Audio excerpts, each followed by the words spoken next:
Alright guys, welcome to the channel. On my last video, I took you guys through an hour documented out on the water as I went through attempting to make changes on how I fish and kind of the mindset that I've gone through the past month or so. And really this mindset started 2 or 3 weeks prior. Today I'm gonna take you guys through that a little more in depth. We're gonna jump over to the computer and get on the map. I'm gonna show you exactly the pockets that started this thought process and how I ended up with a limit on my first tournament of 2025. And it basically started on not even on the tournament lake that I fished on, but it started back over on Lake Katoma 2 or 3 weeks beforehand, and things just fell into place, and it just kind of all worked out, and I had a pretty good, finish in my first tournament. I wasn't in the money, but I was very satisfied with what I had learned and what I had put into place. And so let's jump over on the computer, and I'm gonna show you the exact pockets. Now you're not gonna run to these exact pockets every time you go fish and catch a fish. The conditions that put those fish there, they continually change. But I'm actually gonna lay out where I was and my mindset on these trips. So hang out with me. Let's get over on the computer, and I'm gonna show you what I did and what led up to my first limit of the year. Let's see what we can come up with. Let's go.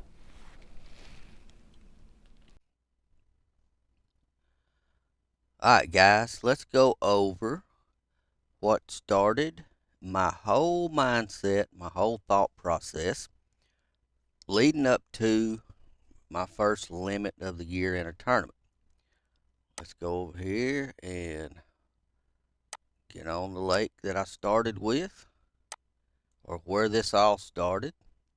You guys will recognize this. A lot of you will. You guys out of town won't. But this is Lake Katoma here in northern Coleman, Alabama, or northern Alabama. And I put it down here at the dam. This is the only launch point for those of you that are not locals. And this is this is basically my home lake. I grew up on this lake and have fished it for many years. And now that I'm a kayaker, I fish all the spots generally going away from the ramp. I don't waste time running all the way to the other end of the lake. I fish my way away. That's just typically, unless I'm in a tournament and I have a specific thing I want to do, I fish honey holes down the lake. And on this particular day that I started, I picked out one of my favorite spots, which is not very far. It's still inside of the boat ramp. It's a subtle little point. Contour line right here is 25 feet deep. This is about where I started. This area that I'm showing it's a really subtle point. It's loaded with stumps from many years ago, and as you get a little bit closer this way, this side has more rocks, stumps. It's an excellent place to find a spotted bass. On this particular day, I fished 15-20 minutes, not a single bite, nothing, and that is really unusual because this is a really good wintertime spot for me. And so I jump across. I hit another stretch of bank over here that's always been good in the winter for me. This little area here going at the mouth of this creek, and then there's a hump across this creek. Absolutely zero bites. It's kind of odd. I'm telling you, I normally from here to here, I've already got a bite or either put a fish in the boat. And so I jump on out and I begin running points. And I'm in the thought process of 25 to 30 feet deep. I am seeing fish on the screen, and I'm seeing them suspended over deeper water than that, but they're around 20, 25 feet deep. And so I'm looking for, structure in that depth range. And at that point, I come on out here to this point.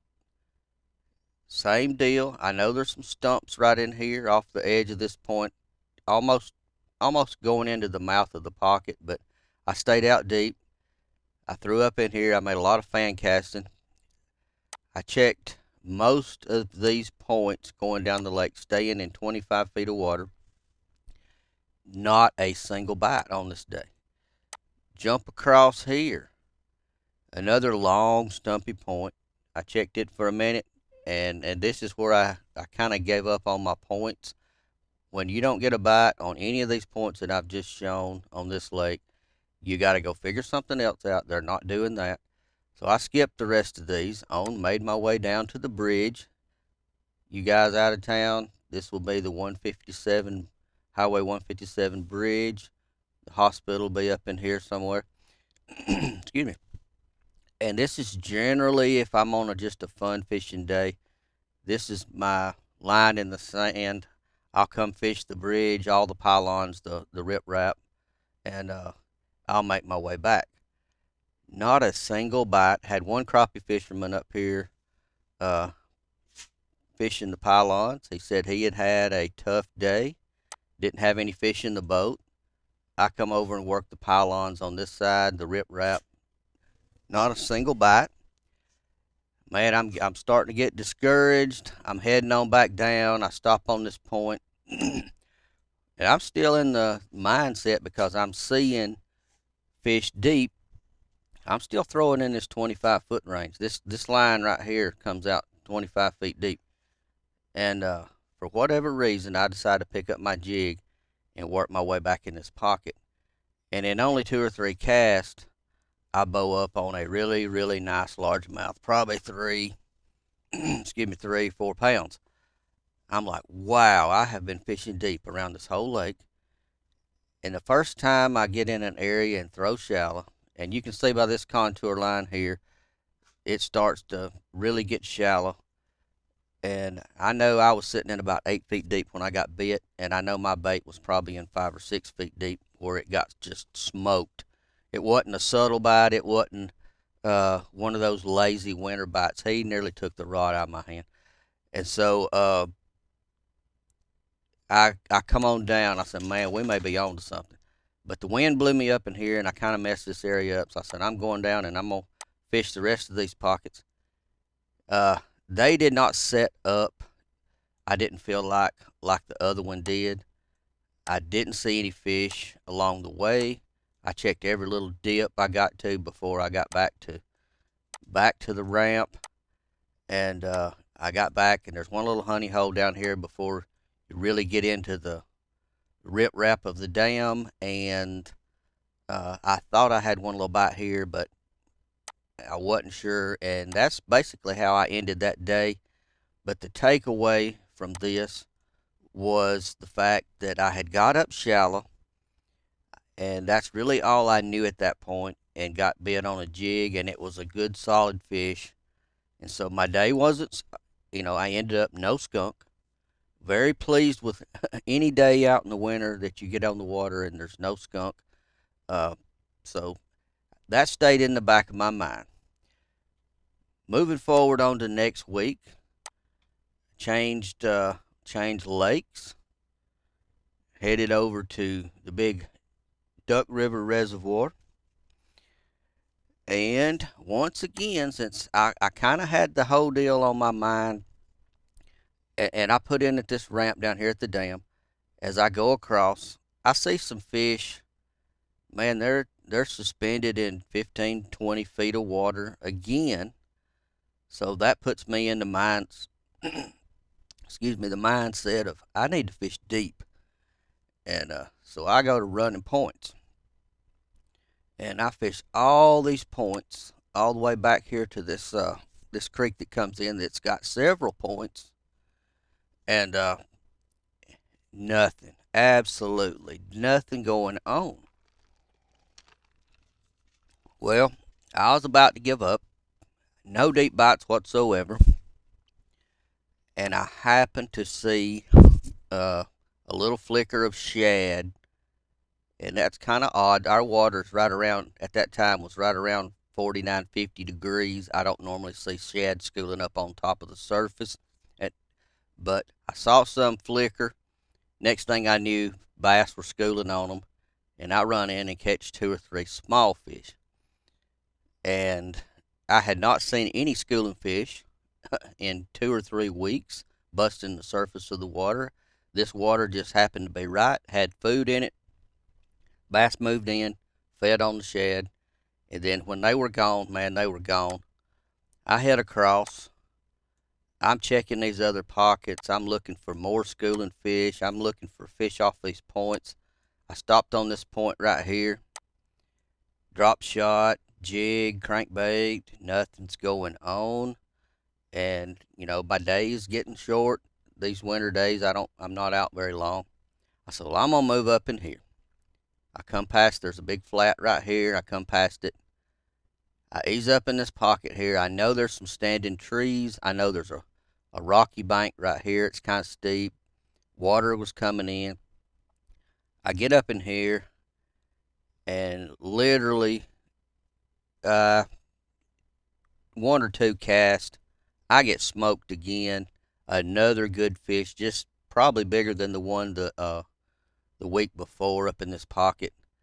I'm running out of time, but once again, this one good fish kind of saved my day. The other little fish that were schooling, they might have been a pound and a half, but this one was a solid, 3 or 4 pounder, and I'm like, man, all my good fish now have been in pockets and have been shallow. So I head back on out, put her on the boat, and I've got some more stuff to think about then.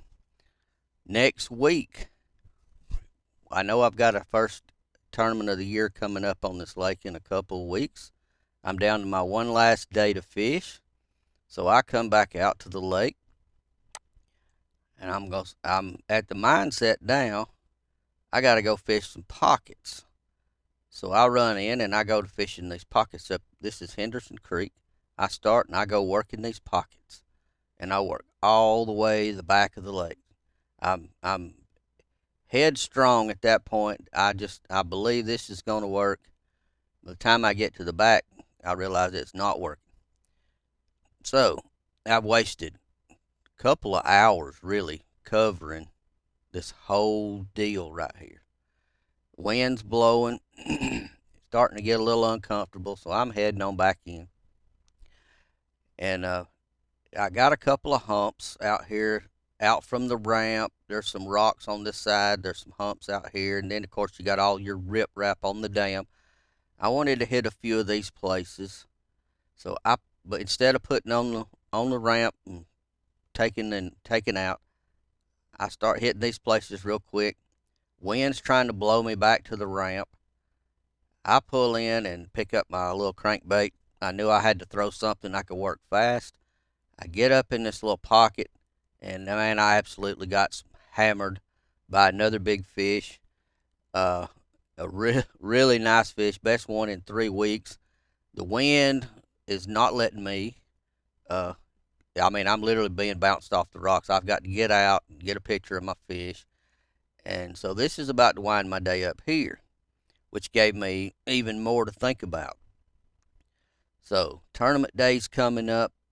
I had almost decided I wasn't going to fish at all, just let this one slide by. I didn't think I was on anything solid.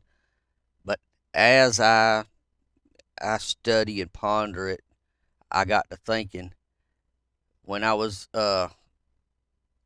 everywhere I had been and found fish that were willing to bite, the wind was literally pushing me up in those pockets. That happened over on Lake Katoma. It was the same way when I got to duck. My bigger fish, the wind was blowing in a pocket. And I thought, man, that's my pattern. So I decided to go ahead and fish. And the first part of the morning, I'm going to just show you my route that I went that morning. I took off over here at the dam. I came over here and fished uh, a, a little honey hole that a buddy of mine had found, and uh, there just wasn't anything going on, that wasn't really in my game plan. It wasn't what I started out to do, so I feel like I came over here and wasted a little time. So once I wasted a little time, in 25 minutes or so, I head on down the lake, and I get on here toward the back. I fish a couple of little old pockets going in. Didn't feel like the wind was right. It was going a different direction. Uh, I fished these. I get down in this area, or right in here. I got a buddy of mine already up in here fishing. He's already culling. He's already got a limit that morning. So I'm pretty discouraged. He's got a limit. I ain't got a bite. So I work this side of the bank, and I head on out, and I realize the wind's coming from over here to over here. And I got to thinking, I said, maybe I just started on the wrong side of the lake, because all my fish the past 2 or 3 weeks have been in pockets with wind. Sure enough, I get up in this pocket, and within 2 casts, I've put a 17-incher, I think, in the boat. I was just ecstatic at that time. Run back out, got situated where I could take my picture and everything. Run back in, or drift back in, because the wind's putting me in here anyway. And I missed another fish. I had to come back out. I let that settle down for just a minute. I drift back in again. I'm throwing up in the back. Caught me another one, another good solid keeper. I thought, man, I have wasted all this morning. So I come on down. Now that I've got 2 keepers, all we need's 4 for the limit. I come on down to this next pocket right here. I catch me another keeper. They quit biting. I didn't get any more bites in there. I don't think anyway. And I make my way on down to right in here, close to where, or no, right here, the pocket. And when I got up in here, I don't remember if this was my biggest fish of the day. I honestly don't remember which pocket he came out of. It was either this one or this one. That wind was coming across still, blowing me straight up in these pockets. So I'm having to drift in, make a cast or two, come back out, drift back in, and I continued that process. I pulled another keeper fish out of here. I made my way around. I pulled another keeper fish out of here. The conditions lined up so perfect. It just made so much sense at that time. I had a decent amount. I didn't think I had no idea how everybody else was doing, and I made my way back around to this pocket where I had success uh, previous week. Thought, man, if I could and get me a big fish, I might be in the money. So I pull around here. The wind is so strong as it's coming down this main lake right here. This wind is so strong. I was literally rolling up in here, casting, turning, and running back out. Casting, turning back, or cutting across. Cutting across, casting, winding, coming back out. And that just got to be so aggravating. And I knew there was fish in there. I just knew it. It's the time of year. The conditions were perfect for them to be there. And I could not sit there to save my life. So I got frustrated. I had a limit, so I went ahead and took out. A buddy of mine, he comes in behind me. He spots locked down right in this area right here, and he pulls out a 19.5-inch largemouth. Oh my God! When I found that out, my heart just dropped, because I think I could have probably caught that fish had I been able to sit still. But hey, that's just fishing. That's luck of the draw, and sometimes you got to take what you learn over several trips and put that puzzle together. You may not figure it out on the water that day, but you've got to put the puzzle together whenever you can. When you're sitting at home thinking, when you're driving down the road, Never give up on what you have learned. Every day we're out on that water, we learn something, from whether it's uh, finding out if fish are on points, or they're in the pockets, or they're schooling out here in the middle. There is always something to learn every trip we hit the water. I hope this is I hope you've enjoyed this. I know it's different than anything that I normally do. I normally don't jump on the computer and show you my map, and I certainly don't show every little place that I caught a fish, because most fishermen would never do that. But the thing is these conditions change daily, weekly, monthly. Everything's different. So I could go back out there right now. Chances are these exact same spots, they're not going to produce me a bass. I have to figure out what's going on that day, and you will too. But this is a good way to begin to figure that out. You guys have a great day. I'm Lowell Henderson. This is Simply Fishing, and I'm getting out of here.